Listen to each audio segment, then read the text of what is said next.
Nananomduman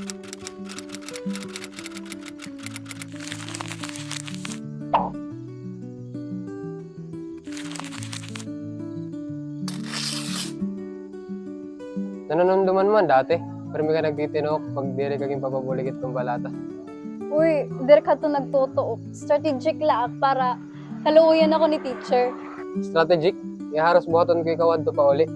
Ay ikaw, sobra kaliwat ka buutan dati. Ikaw pero may nasalon ako mga kalat. Tapos nananomduman mo dati, ang treehouse natin halayuhan ni balay. Of course, ngito nga ni kita natago, basta late na kita na uli. Ngandito mo ginyakan, pagdako naton, ayaw ka kalimtit yung best friend ha. And look at us now, still friends. Yeah, still friends. Namiss ko din eh. Pakigistoryahay mo yung suga din eh. Namiss ko gyapin eh. Peaceful, no drama.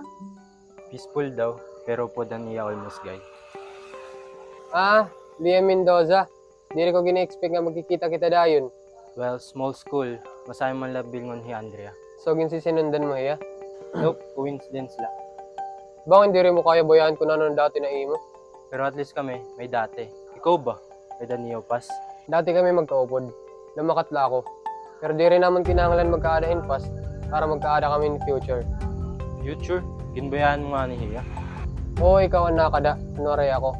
Pero ano nim ginhi mo? Pasakitan mo lahiya. Yan na kaya din ako. Ako lotet magtitimang na iya. Grabe pare. First week mo pala din eh. Pero nakakasabay ka na. Bagat sanay ka na. Di rin kailangan sanayon. Ang dati mo pa na mahal. So, amo yun imulay itan. Best friend turned savior. Siyempre, kaya din ako yan ah. Adinan mga butang na waray mo kay Himo dati.